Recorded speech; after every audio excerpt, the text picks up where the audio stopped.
வணக்கம் முட்டை பரட்டை ஃப்ரெண்ட்ஸ். மீண்டும் ஒரு புதிய வீடியோவோட மீட் பண்ணுறவங்கள அதுக்கு முன்னாடி சப்ஸ்கிரைப் பண்ணுங்கள், லைக் பண்ணுங்க, ஷேர் பண்ணுங்கள், உங்கள் ஃப்ரெண்ட்ஸுங்களுக்கும் ரெக்கமெண்ட் பண்ணுங்கள்.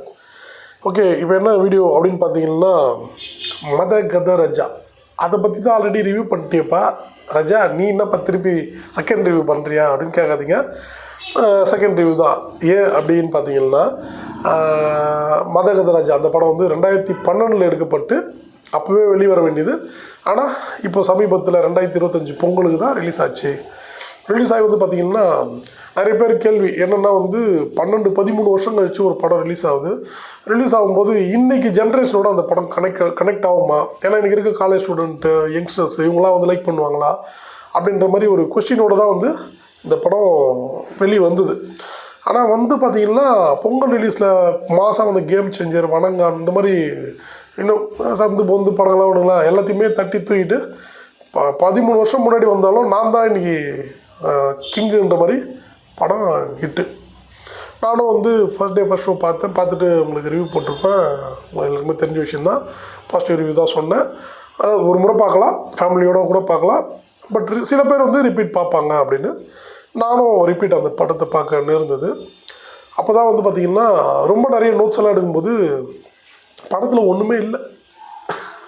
அதுதான் நோட்ஸு. படத்தில் ஒன்றுமே கிடையாது, அதுதான் நோட்ஸு. கதையும் கிடையாது.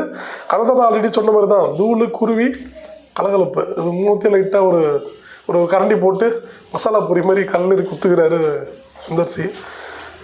ஏன் படம் அப்போ வந்து எல்லா விமர்சகரும் வந்து பாசிட்டிவ் ரிவ்யூ கொடுத்தாங்க. தென் வந்து பார்க்குறவங்களும் எல்லாருமே ஆடியன்ஸும் நல்லாயிருக்கு சொல்லிட்டு இது பண்ணாங்க அப்படின்னு பார்த்தா, கடந்த ஒரு 7-8 மாதமாகவும் சரி, லாஸ்ட்டு ஒரு வருஷமாகவும் சரி, தமிழ் சினிமாவில் இந்த மாதிரி ஒரு கமர்ஷியலாக சினிமாவே கிடையாது. சினிமா கிடையாது. கருத்து பேசி சாவச்சிருந்தானுங்க. படம்ன்ற பேரில் வந்து எல்லாருமே ஏதாவது கருத்து பேசின்னு இருந்தானுங்க. இந்த படத்தில் கருத்தெல்லாம் கிடையாது. காமெடி, கலர்ஃபுல்லாக இருந்தால் சினிமா, அவ்வளோதான். மதகத ராஜா வந்ததில் வந்து காமெடி, சும்மா சண்டைன்ற பேர், அதெல்லாம் வந்து ஒரு சினிமா ட்ராமா, கலர்ஃபுல்லான ட்ராமா, அவ்வளோதான். இதை தான் மக்கள் வந்து கேட்குறாங்க. இதுதான் சினிமா. பேசிக்கலி இதுதான் சினிமா. லாஜிக் கிடையாது. ஒரு காமெடியாக 2 மணி நேரம் போனோமா, கை தட்டணுமா, கலர்ஃபுல்லாக பார்த்தோமா, சிரிச்சோமா, வந்து கை தட்டணுமா, வந்தோமா, இவ்வளோதான், விசில் வச்சோமா, இதோடு முடிஞ்சு போச்சு. ஆனால் நீங்கள் யோசிச்சு பாருங்கள், எந்த படம் எடுத்தாலும் கருத்துன்னு பேசி காலி பண்ணதா தான் 13 வருஷத்துக்கு முன்னாடி வந்தாலும் இன்றைக்கி ட்ரெண்டில் அந்த படம் ஓடிச்சு. இதுதான் வந்து மதகத ராஜா படத்தோட செகண்ட் ரிவ்யூ நான் பண்ணுறது. இது சொல்லணும் உங்ககிட்டன்றதுக்காக தான் இந்த வீடியோ நான் போகிறது. சரிங்களா? மீண்டும் ஒரு அடுத்த வீடியோ மீட் பண்ணலாம். நன்றி, வணக்கம்.